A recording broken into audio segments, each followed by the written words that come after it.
My wife left for a month with the hot new neighbor. I filed for divorce. She tried to make things right, but I'm no one's backup plan. I guess I'm writing this to get it out of my system. My name is David. I'm 31, and until lately, I felt I had my life under control. I've always been a simple guy.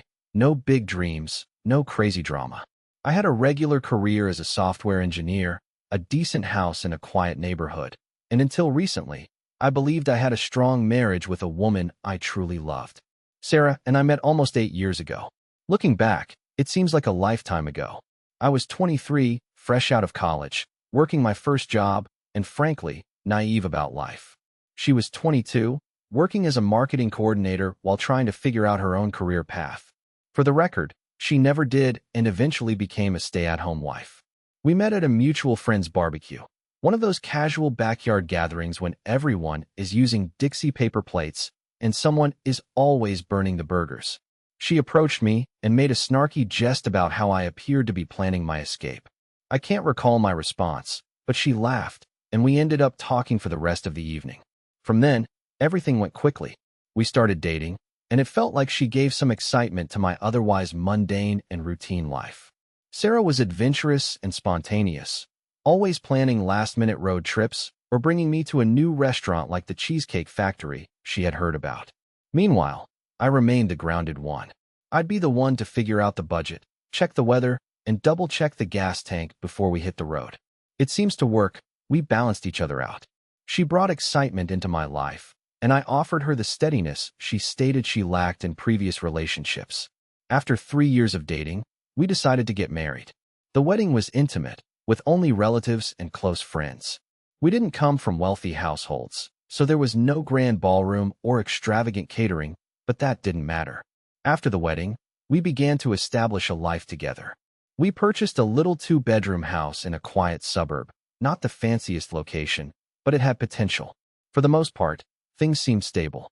When I got home from work, Sarah was generally in the kitchen or on the couch browsing through her phone. She would tell me stories from her day. She worked in marketing at the time, so there was always some drama with clients or coworkers, and I listened. This was our dynamic. She was the storyteller, and I was the listener. We did not have children, but it was a joint decision. Sarah wasn't in a rush, and neither was I. We both preferred to wait until we were more financially stable and prepared for the next major step. We seemed to agree on the majority of issues. Looking back, I wonder if I became too comfortable.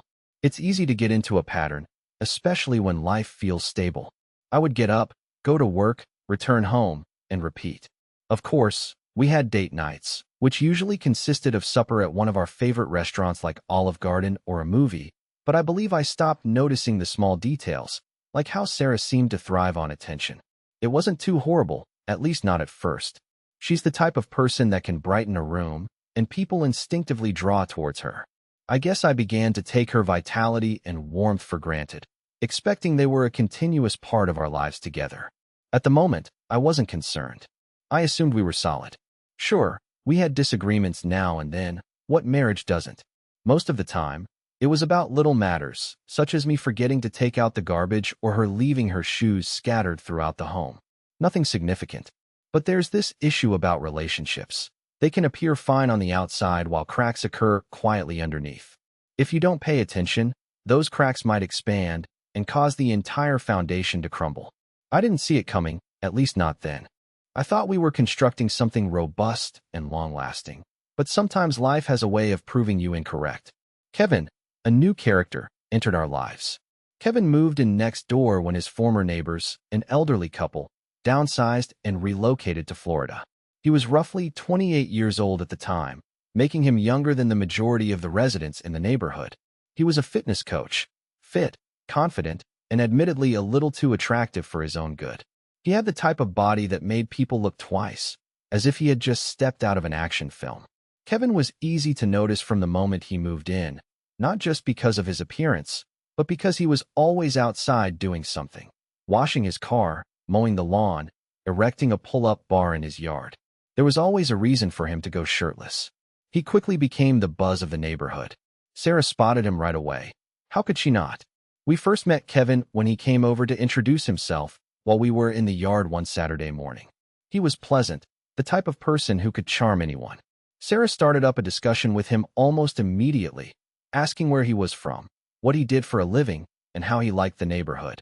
I recall standing there smiling and nodding, barely able to say anything while the two of them chatted like old friends. At the time, I didn't think much of it. Sarah was outgoing. She spoke to everyone. She'd be just as chatty with the mailman or the guy at the Home Depot. It never seemed to me that there was anything unusual about her interest in Kevin, but looking back, I can see the subtle alterations that occurred after that. It started with casual talks. Sarah always found a cause to join Kevin outside. At first, it was small tasks like getting the mail, watering the plants, and putting out the trash. However, these brief jobs invariably led to 10 or 15-minute conversations with Kevin. I once arrived home from work and discovered them conversing in the driveway. Sarah was holding a basket of laundry that she had been carrying to the garage, and Kevin was lounging casually against his car, laughing at something she said. When I stepped up, they both turned to me, and Sarah pretended it was no big deal. Kevin was just telling me about his new gym equipment, she explained casually. It did not stop there. A few weeks later, Sarah decided to bake cookies, which she hadn't done in months. I didn't think much of it until I noticed her heading across the yard, a dish of cookies in hand. Just being neighborly, she remarked when I asked her about it. I shrugged it off. Sarah's behavior in this regard was not unique. She had previously brought brownies to other neighbors. But then there was the time she purchased a new set of Lululemon training clothes, bright, fitted leggings, and a matching top, which was not something she would ordinarily wear. When I asked her about it, she said she was thinking about starting to jog again. You know, to get back into shape, she explained. I did not question it. Sarah had previously gone through fitness phases in which she would become thrilled about working out for a month or two before losing interest. But this time her timing was ideal. Kevin jogged virtually every morning. I'd see him out there, headphones in, doing laps around the street. Sarah determined her new jogging program would begin at the same time Kevin was out there. I noticed them speaking on the sidewalk one morning as I was going for work. Sarah was stretching, and Kevin was showing her a way to avoid shin splints. I didn't say anything, just a short wave, and drove away. But something in the scene stuck with me. Around this time, I saw Sarah's phone habits change as well. She'd always been on her phone, reading TikTok and contacting her buddies, but now she appeared wary. When I stepped into the room, she would swiftly lock her screen or flip her phone over as if she didn't want me to see anything. One night, I observed her scrolling through TikTok, and when I looked over, I saw Kevin's name at the top. She hastily swiped past it, but I saw enough to know she was looking at his profile. When I asked her about it, she brushed it aside. I was just checking out his fitness posts, she told me. He has some good workout advice. I wanted to believe her, so I let it go, but the small things kept stacking up. Another day, I was working in the garage and heard laughter coming from the backyard. I stepped outside to see Sarah and Kevin standing near the fence, laughing about something.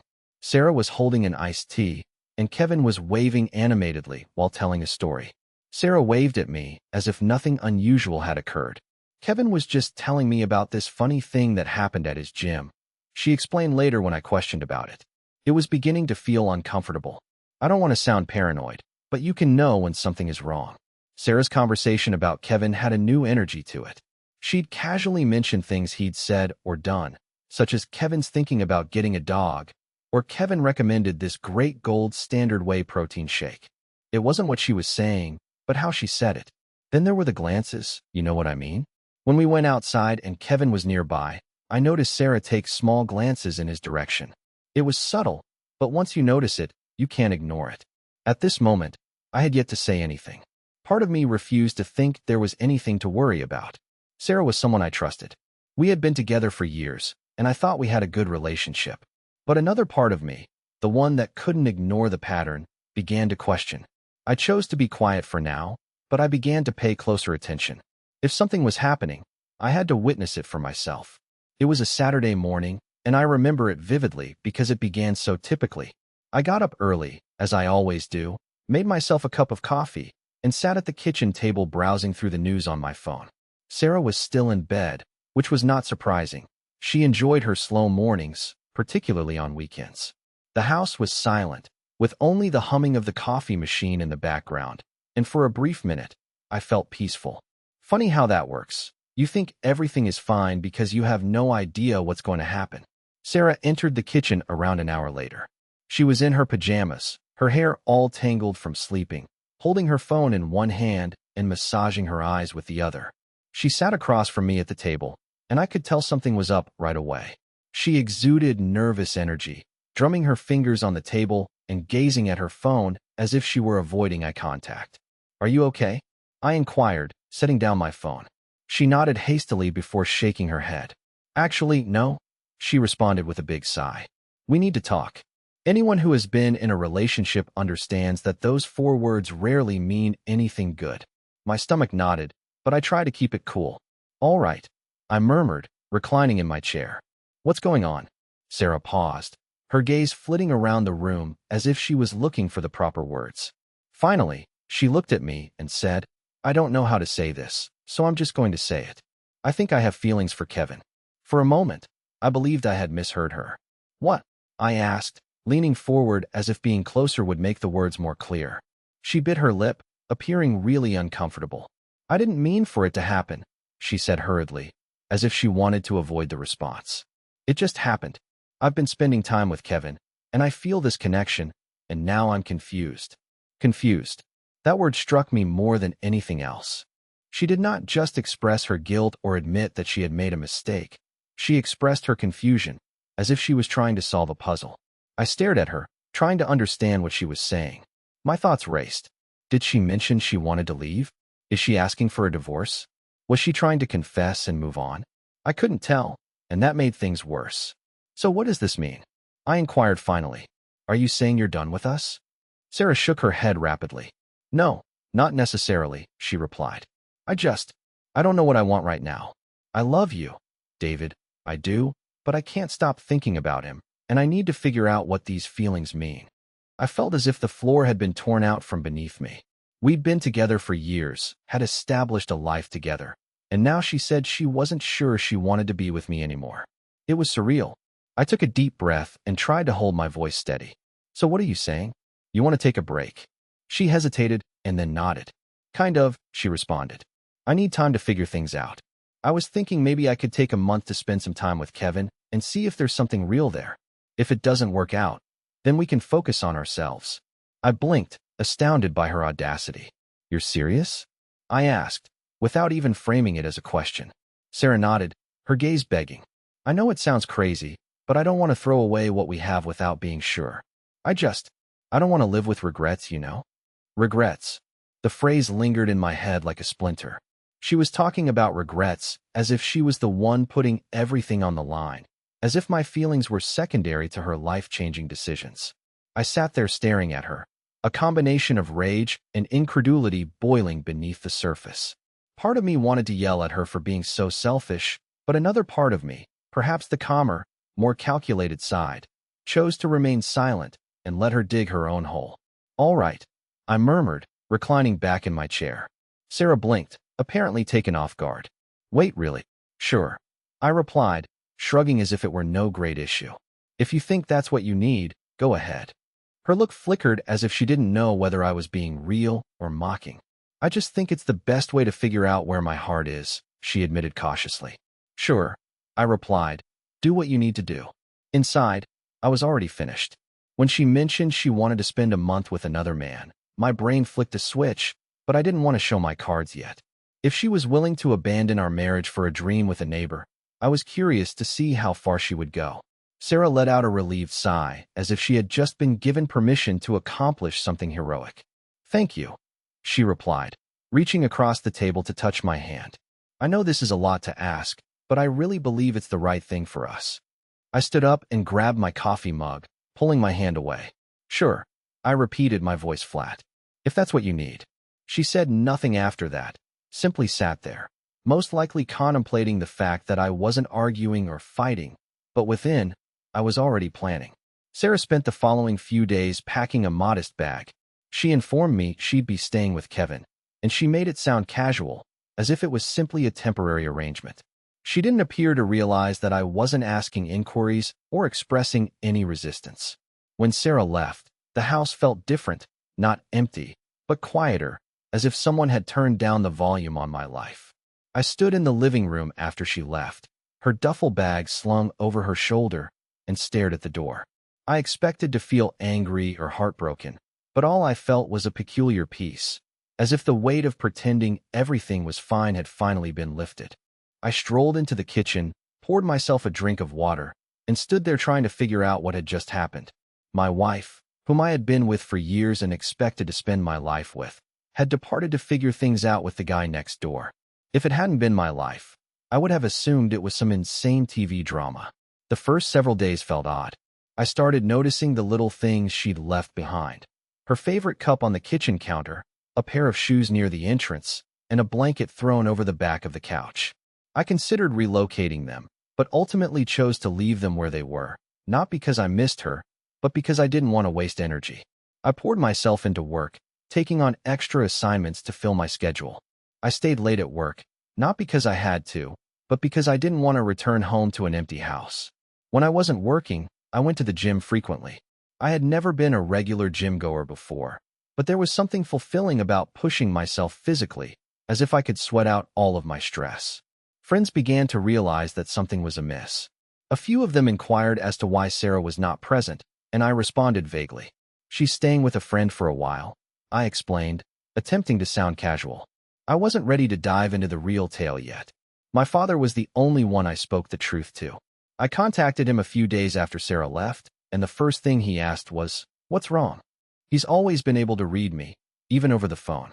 When I informed him what had happened, there was a prolonged delay on the other end of the call. Then he added, "Well, son, I hate to say it, but it sounds like you're better off without her." At first, I wasn't sure what to reply. I anticipated him to be more furious or ask more questions. But then he said something that remained with me. "If she doesn't know your worth, why should you wait around for her to figure it out?" He was correct. I'd spent so much time trying to understand Sarah's decision and find out where I went wrong that I hadn't considered what I deserved. I wasn't just a backup plan in case her affair with Kevin didn't work out. That night, I sat in the darkened living room, staring at the wedding photo on the mantel. We seemed so pleased in that image, so certain in our future, but now it simply felt like a reminder of all that had gone wrong. By the end of the week, I had made my decision. I was not going to sit around and wait for Sarah to make her big decision. I was planning to make my own. The next day, I called a divorce attorney. Sitting in that lawyer's office felt weird. I detailed the scenario, attempting to maintain a steady voice, even though a part of me still couldn't believe it was true. The lawyer listened intently, nodding as I spoke, and when I finished, he replied, "You are well within your rights to file for divorce. This type of situation falls under irreconcilable differences." Hearing those words made things click in my head. Irreconcilable differences. This is what we would become. Sarah and I weren't on the same page anymore, and perhaps we never had been. The lawyer guided me through the process, outlining what I needed to do and what I could expect. By the time I left his office, I had a strange sense of satisfaction, as if I had finally taken charge of my life. Back home, I began taking little efforts to prepare for the inevitable. I transferred some money to a second account in case things became ugly later. I walked through the house and began mentally partitioning what was mine and what was hers. I didn't touch her belongings yet. I figured I'd wait until things were official, but in my head, I was already planning how the house would look without her. The days stretched into weeks, and I grew accustomed to the stillness. It wasn't as horrible as I expected. In fact, it felt really tranquil. I didn't have to deal with Sarah's continual chatter or the minor disagreements over trivial matters like whose turn it was to do the dishes. Meanwhile, I started hearing stuff through the grapevine. A neighbor reported seeing Sarah and Kevin at the park, looking cozy. Another person claimed to have seen them at a Starbucks downtown. I nodded and smiled as if nothing bothered me, but inside, I was filled with rage and pity. Anger because she had thrown away everything we owned for a fling with a boy who was unlikely to stick around. Pity because I knew it wouldn't go well for her. Kevin did not strike me as the sort to settle down, and Sarah was about to find out the hard way. By the third week, I had stopped checking my phone for Sarah's texts. I assumed if she wanted to communicate, she'd reach out, but I wasn't holding my breath. I was finished waiting for her. One night, while cleaning out the garage, I came upon a box of old photos from when Sarah and I first met. For a brief period, I felt a stab of sadness as I remembered how happy we had been back then. But then I remembered all the subtle red signs I'd disregarded over the years. All the times I prioritized her demands over mine without even recognizing it. I closed and moved the box away. I didn't need those memories. Sarah decided to make her spectacular reappearance almost exactly a month ago today. I had not heard anything from her during her brief trial with Kevin. The few texts she sent were vague at best. "Hope you're doing okay," or "We'll chat when I get back." She didn't even try to keep me updated or pretend she was torn about her decision. It was as if she had already dismissed me as Plan B. By this point, I had ceased caring. I wasn't waiting by the door for her to come to her senses. I wasn't pacing the house wondering what she and Kevin were doing. I had filed for divorce, and my lawyer had already begun drafting the paperwork. As far as I was concerned, the marriage was ended, but I didn't tell her that just yet. When she went through the door, nothing seemed to have changed, at least for her. She had her bag draped over her shoulder, her hair nicely done, and a confident expression on her face, as if she'd just returned from a trip and was expecting me to roll out the red carpet. "Hey," she said, placing her luggage by the door. "I'm back." I was sitting on the couch, scrolling between channels, and scarcely looking up.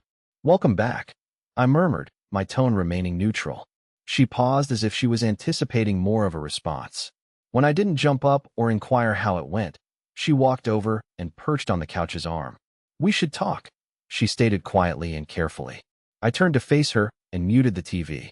"All right," I replied, crossing my arms. "Talk." Sarah smiled, the kind of smile she used when she was trying to make things better.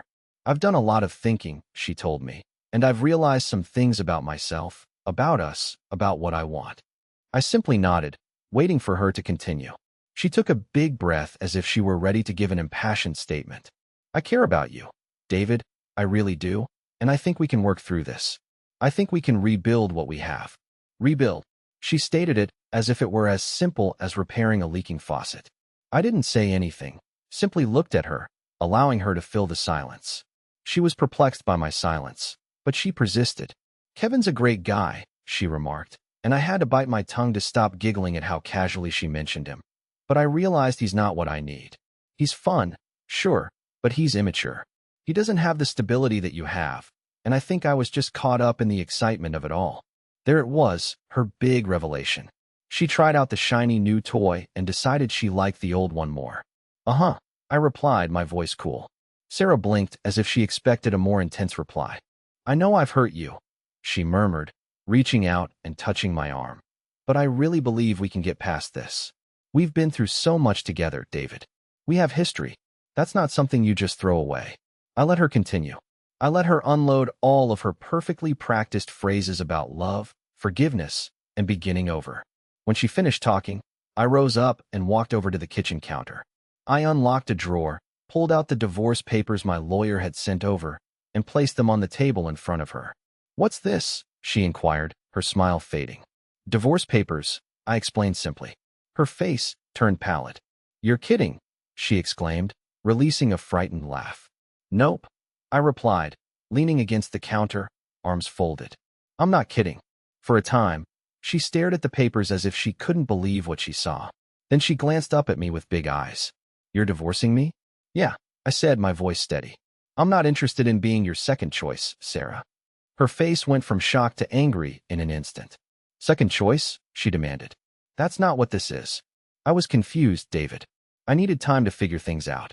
"And in the process, you decided to test the waters with another man," I added calmly.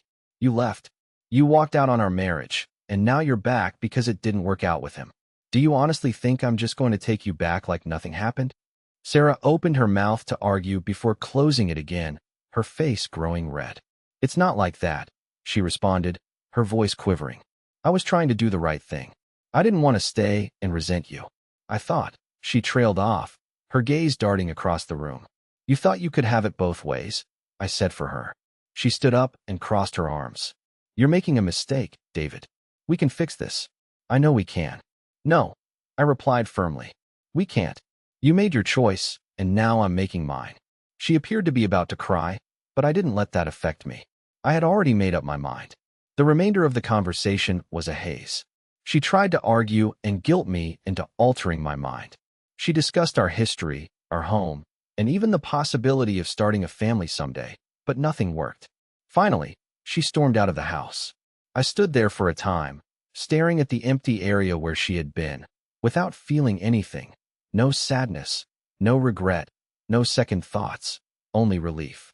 Later that night, I called my lawyer to inform him that Sarah had seen the paperwork. He said, "How'd she take it?" "Not great," I remarked, smirking. "Do you want to give her time to process? Or should we move forward?" "Move forward," I instructed without hesitation.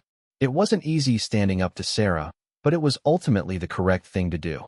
She viewed me as a backup plan in case her fling didn't work out, and if she believed I'd take it, she obviously didn't know me as well as she imagined. I knew she would not give up easily. Sarah was not the sort to simply walk away from a confrontation, especially one in which she thought she was losing. I'd hardly sat down when my phone buzzed with a text from her. "This isn't over." I gazed at the message for a second before locking my phone and throwing it on the couch. She was correct. It was not over, not yet, but it would happen soon enough. The following several days were eventful, to say the least.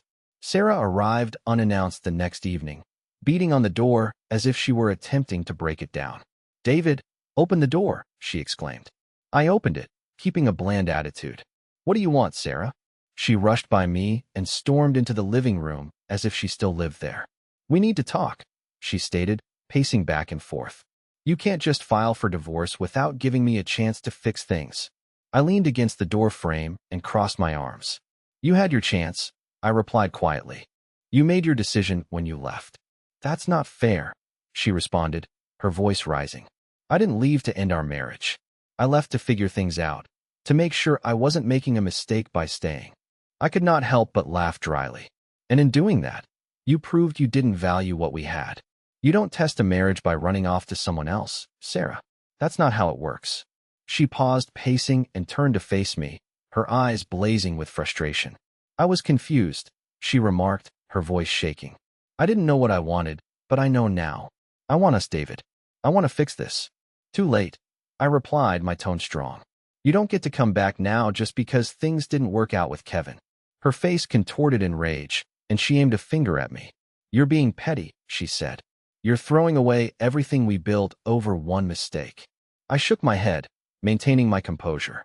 "It wasn't just one mistake, Sarah. It was a series of choices.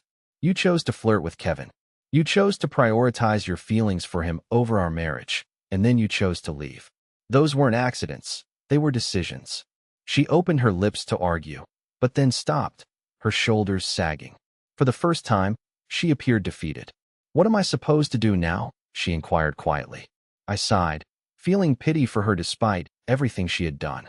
"That's not my problem anymore," I explained. "You made your choices. Now you have to live with them." She waited for another minute, looking as if she wanted to say anything else, but then she walked out without saying anything. Following that, the divorce proceedings went fast. Sarah attempted to drag things out at first, perhaps expecting I would change my mind.